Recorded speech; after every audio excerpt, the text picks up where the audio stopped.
بسم الله الرحمن الرحیم.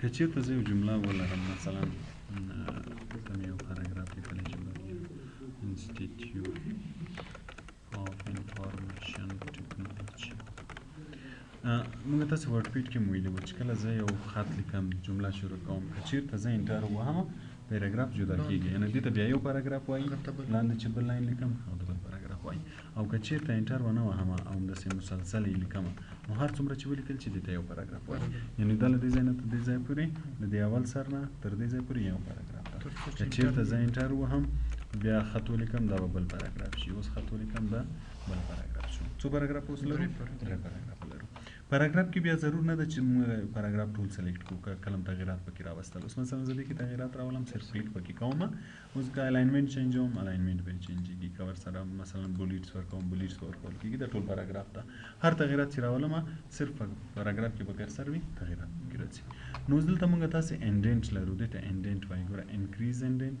او ډیکریز انډنټ کوم پاراګراف غواړي چې لږ مخته شروع شي نظر نور پاراګراف وته مثلا زه دا پاراګراف نظر دو پاراګراف وته لږ مخکې شروع کوم نو بیا به انډنټ انکریز زګور لیفټ نه لږ مخکې شروع شو لږ نور زیات کما نور به زیات شي که چیرته بیرته کموم بیرته به کمیږي له دې ځای نه ورته لاین سپیسینګ زیاتولی شو که غواړو چې دغه پاراګراف د لاینو سپیسینګ زیات شي زیاتولی هم شو او که غواړو چې کم یې کړو کمولی هم شو لاین سپیسینګ آپشن بیا دلته هم لرو چې کله دا کلیک کړو نو ګوره دلته به لاین سپیسینګ راشي چې څومره یې غواړي اوس پکې ګوره سنګل 1.15 ډبل اتلیست اګزیکټلی ملټیپلای درې ده اګزیکټلی یې تقریبا 12 ده نو له دې ځای نه راسن هم کولی شي چې چینج یې کړي چې څومره فاصله غواړي او له دې ځای نه هم ګوره 3 2.5 2 1.5 او له دې ځای نه هم کولی شي چې زیات او کم یې کړي بل په دې ځای کې اډ سپیس بیفور پاراګراف دا مخکې پاراګراف نه غواړي که فاصله یو څه زیاته شي مخکې نه او وروسته نه نو فاصله زیاتولی کمولی شي هغه په هغه شرط چې دلته انټر نور پاراګرافونه نه وي مثلا دلته کرسر ږدم او دا شی کلیک کوم یا دا کلیک کوم چې ګوره د دې ترمنځ فاصله ختم شي ریموو یا د دې بل ترمنځ فاصله ختم شي له بهرني سره اوس مثلا دې کې کرسر ږدم او ورته وایم چې ریموو چې هغه نه فاصله ختم شي د نورو پاراګرافو سره که چېرې فاصله ختموله نو بیا به دا دوه کلیک کوئ بل ډایرکشن ده دې دوه ته ډایرکشن وایي چې ګوره رایټ ټو لیفټ ډایرکشن او لیفټ ټو رایټ ډایرکشن کله چې موږ تاسې پاراګراف کې خط لیکو مثلا زه خط دلته لیکم له لیفټ نه شروع کېږي رایټ خواته ځي له لیفټ نه رایټ خواته ځي خو که چېرې موږ نورې ژبو کې خط ولیکو مثلا که زه غواړم چې په فارسي یا پښتو کې خط ولیکم نو پښتو باید رایټ نه شروع شي لیفټ خواته لاړ شي نو موږ دلته ګوره الاینمنټ هم درلودله مثلا که زه الاینمنټ رایټ کلیک کوم دلته به راشي اوس زه لینګویج چینج کوم مثلا فارسي یا پښتو باندې اوس زه دلته خط ولیکم هم کېږي چې یعنې زه الاینمنټ چینج کوم خو ډایرکشن او الاینمنټ تفاوت لري یعنی که زه صرف الاینمنټ باندې چینج کوم اوس دا دلته راغی اوس د دې سره غواړم چې انګلیسي هم ولیکم لینګویج مې ګوره بیرته چینج کوم مثلا انګلیسي ورسره لیکم نو ګوره بیا زه انګلیسي دلته لیکم خو چې کله حروف شي چېرته ځي هغه سرته ځي ځکه چې کله موږ دوو ژبو کې خط لیکو نو که موږ الاینمنټ چینج کړی وي بیا داسې مشکل سره مخ کېږو خو کوم ډایرکشن چینج کړی وي اوس زه ګوره ډایرکشن چینج کوم او اوس ورسره دا هم چینج کوم چې یعنې خط باید له رایټ نه لیفټ ته لاړ شي له رایټ نه لیفټ خواته لاړ شي اوس که یې زه لیکم اوس به مشکل نه یعنې اوس که زه انګلیسي کوم مثلا اوس دا ورسره لیکم مری انسټیټیوټ بیا یې بدلوم ژبه اوس نور ورسره لیکم مثلا پښتو یا دري باندې که هیڅ مشکل نه راځي چې کله موږ ډایرکشن چینج کړو بیا هغه مشکل نه کېږي نو کله چې موږ په مختلفو ژبو کې خط لیکل مکس خط مو لیکو بیا کوشش کوئ چې ډایرکشن چینج وایي خصوص په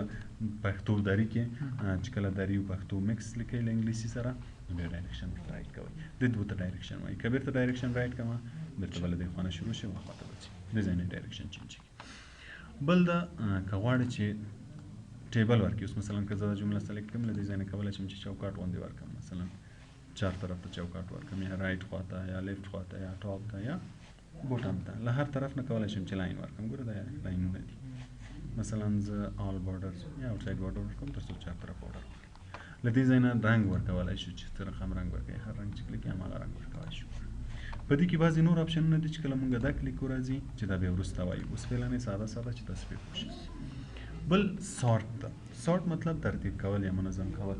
موږ تاسو په فولډر کې حالت ګوره کړئ په دې سارت ویلې کنه. نو کولای شو سارت هم وکړو. مثلا ډایرکشن به بیرته چینج کم په انګلیسي باندې با یو څو نمونه ولیکم. مثلا ما لیکلی دا ولی احمد، علي احمد، ظفر غلام. داسې یو لس ځله لرم چې څو نومان ما لیکلي. زه غواړم چې دا ترتیب کوم. څرخه مې ترتیب کوم چې اول هغه نمونه راشي چې له A نه شروع وي، بیا B نه، بیا C نه تر Z پورې، یا له Z نه شروع شي تر A پورې. سارت کوي نو بیا سلیکټ کړئ او له دې ځای نه سارت کلیک. کله چې سارت کلیک کړئ دی درته وایي چې څه شی سارت کوئ. نو څه شی سارت کوو؟ پاراګرافس. دا وینې ګوره یو جدا جدا پاراګراف دی چون انټر هم پکې ویلی ده. نو له دې ځای نه پاراګراف کلیک کوو. هیډینګز او فیلډز دا شیان بیا وروسته راځي. فیلډ او پاراګراف کلیک. پاراګراف کې څه شی لیکل شوي دي؟ ټیکسټ لیکل شوی. که چېرته نمبر وي باید نمبر کلیک کوو. که چېرته تاریخ وي تاریخ. خو که چېرته موږ دلته تاریخ انتخاب کړو د خپله تاریخ ته بدلېږي، خپله نمبر ته. خو که بدل نه شي بیا به یې موږ بدلوو. اسندینګ او ډیسندینګ. اسندینګ مطلب چې له A نه شروع شي تر Z ته پورې. ډیسندینګ مثلا زه ورته اسندینګ وایم او کلیک کوم ګوره اول به A والا راشي تر Z ته پورې. لیست به ټول منظم شي. او که چېرته له دې ځای نه ډیسندینګ ورته ووایو بیا بیرته سرچپه شي له Z نه تر A پورې. دې ته سارت وایي، ترتیب کول. چې دا بیا وروسته په ټیبل کې بیا راځي چې دا نور ډیټیلز به بیا هلته ورسره ووایو. بل دا پکې شو هاید مارکس. دا د څه لپاره ده؟ که چېرته زه دا کلیک کړم نو ما ته په ورډ کې ټول علامات ښیي. څه رقم علامې؟ دغه علامه چې ده دا د پاراګراف علامه ده. د دې مطلب دا چې له دې ځای نه پاراګراف بدل شوی، یعنې له دې ځای نه ته دې ځای یو پاراګراف ده. بیا ګوره له دې ځای نه ته دې ځای بل پاراګراف. ګوره دا علامه دلته ده.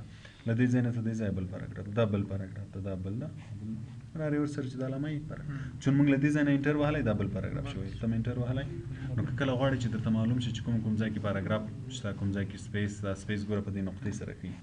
که چېرې موږ ټاب وهلی یو مثلا زه دلته ټاب بټن وهم، ټاب بیا په دغه ویکټور سره ښیي.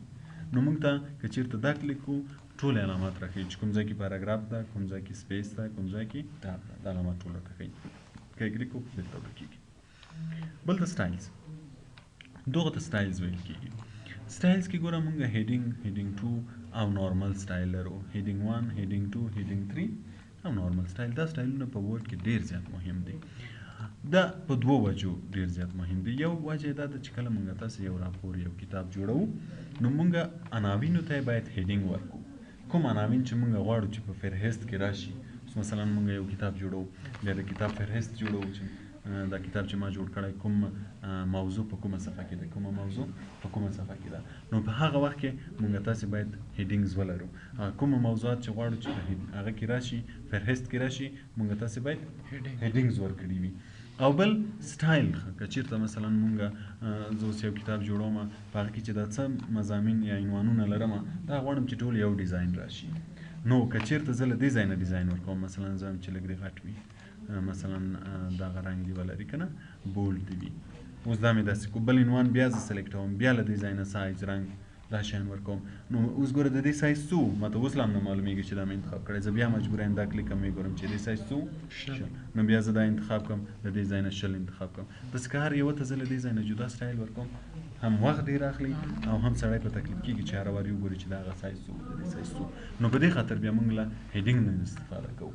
مثلا زه دا غواړم چې د دغه په اندازه شي، فقط دا کلیک که په هماغه اندازه شي. ګوره رنګ یې مو واخیستو، سایز یې مو واخیستو، سایز یې څو شو 14 رنګ یې دا شو. که زه دا غواړم چې دا هم په هماغه اندازه شي، دا هم هیډینګ 1 کلیک کوم، ګوره دا به هماغه اندازه شي. وینې تیار جوړ شوی سټایل ده چې موږ په ډېر په اسانۍ سره یو موضوع یا مضمون ته ورکولی شو. چارې کلیک په خط کلیک یې که یا سلیکټ کړه. که چېرته تغییرات پکې راوستل نو بیا به زه تغییرات صرف په دې سټایل کې راولم، په دو ټولو کې به خپله راځي. اوس ګوره په دې کې تغییر راولی، صرف رایټ کلیک ورباندې وکړم، موډیفای کړم. موډیفای مطلب تغییر راوستل. څه تغییر راولی؟ فعلا به یې زه رنګ ورته بدل کړم. مثلا رنګ دې زه وایم دغه شی شي. اوکې که ګوره کوم ځای کې چې موږ اپلای کړی ده رنګ یې اتومات خپله بدلېږي. دې ته به ضرورت نه وي چې زه هر یو جدا جدا بیا انتخاب کړم. نو دا سټایلز چې دي په دوو وجو مهم دي. یو که چېرته موږ فهرست جوړوه او موږ هیډینګ نه وي ورکړي نو بیا فهرست یې نشو جوړولی. موږ باید مهمو موضوعاتو ته چې کوم غواړو په فهرست کې راشي هیډینګز مو ورکړي وي. او بل ښه والی دا ده چې خپله سټایل ده. له دې ځای نه چې سټایل ورکړی وي چې کله زه تغییرات پکې راولم، په سټایل کې چې تغییر راولم په دوی کې راسم بېرته تغییر راځي. هره وار به ما ته ضرورت نه وي چې زه جدا انتخاب کړم تغییرات پکې راولم. که چېرته انتخاب کړم نارمل یې کړم نو بېرته به ساده شي. مثلا دا نارمل کوم، کلیک یې کړم نارمل هر یو چې کلیک کوم نورمال کلیک کوم هغه به بیرته نورمال کیږي دې چې ته سټایلز وایي پوه شوې ته